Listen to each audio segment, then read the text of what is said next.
Hello guys, কেমন আছেন সবাই? আশা করি সবাই খুব ভালো আছেন। নতুন একটি ভিডিওতে আপনাদের স্বাগতম। আজকে কথা বলবো দি গ্রেট গ্র্যান্ড সুপার হিরো এই মুভিটা নিয়ে। এইটা হলো জ্যাকি শ্রফের মুভি, স্টারিং জ্যাকি শ্রফ, এবং তাকে হয়তো অনেকেই চিনেছো ভাই, বলিউডের একজন নামি দামি বা অনেকে সবাই চিনো যে ভাইরাল একজন অ্যাক্টর। এবং উনি হলো ভাই এই বয়সেও ওনার পারফেক্টলি অ্যাক্টিং জাস্ট অসম। এবং ওনার যে এই কাস্টিং যে করেছে ভাই, তাকে hats of the casting director ভাই, কারণ এই জায়গায় ওনার একবার পারফেক্টলি ভাবে উনি এই জায়গায় অ্যাক্টিং করেছে। এবং ওনার এই অ্যাক্টিং এর কারণেও ভাই এই মুভিটা অবশ্যই দেখা উচিত তোমাদের। কিন্তু শুধু অ্যাক্টিং এর জন্য যে এই মুভিটা দেখতে বলবো সেটা কিন্তু নয়।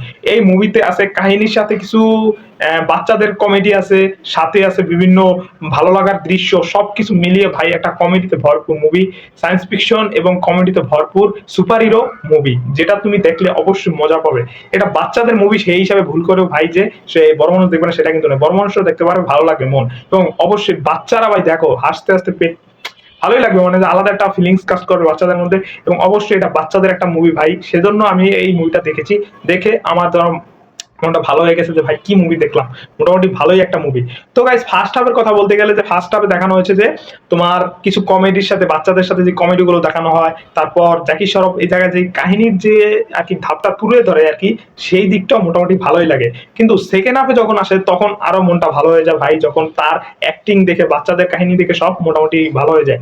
তো কাহিনীর কথা বলতে গেলে, যে এই জায়গায় একটা বাচ্চা থাকে যে এই তার বাবার কারণে, মানে জ্যাকি শ্রফ তার বাবার কারণে শুধুমাত্র বারবার স্কুল চেঞ্জ করতে হয়, তার বিভিন্ন জায়গায় ট্রান্সফার হয়ে যায়, সেজন্য স্কুল বারবার চেঞ্জ করতে হয়। এবং সেই স্কুল বারবার চেঞ্জ হওয়ার কারণে তার বন্ধুরা ধরো আলাদা আলাদা স্কুল হয়ে যায়, মানে যে তার সাথে থাকতে পারে না।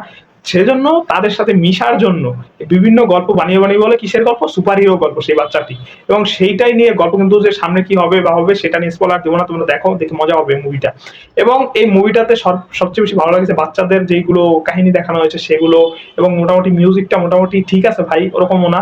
কিন্তু ভাই সুপার হিরো মুভি হিসেবে বাচ্চাদের জন্য এটা কিন্তু পারফেক্ট। এবং বাচ্চারা যে ভাবে, যে মনে হয় যে পোশাক আছে না, যে সুপার হিরো যেরকম স্পাইডারম্যান যদি পোশাক পরে যায় তাহলেই স্পাইডারম্যান হয়ে যাবে, এবং যদি অন্য সুপারম্যান হয়ে যায় তাহলে সুপারম্যান তো আকাশে উঠতে পারবে, সেরকম সেই বাচ্চাদের মাইন্ডসেট গুলোই ফার্স্ট হাফের মতো দেখানো হয়, সেকেন্ড হাফে আরো কমেডি দেখানো হয়, সেইটা আরো মোটামুটি ভালো লাগে দেখতে। এবং ফিল গুড মুভি ভাই, এবং মাস্ট ওয়াচ টু, যে এটা বাচ্চাদের জন্য ভাই, চিলড্রেন মাস্ট ওয়াচ ভাই এটা।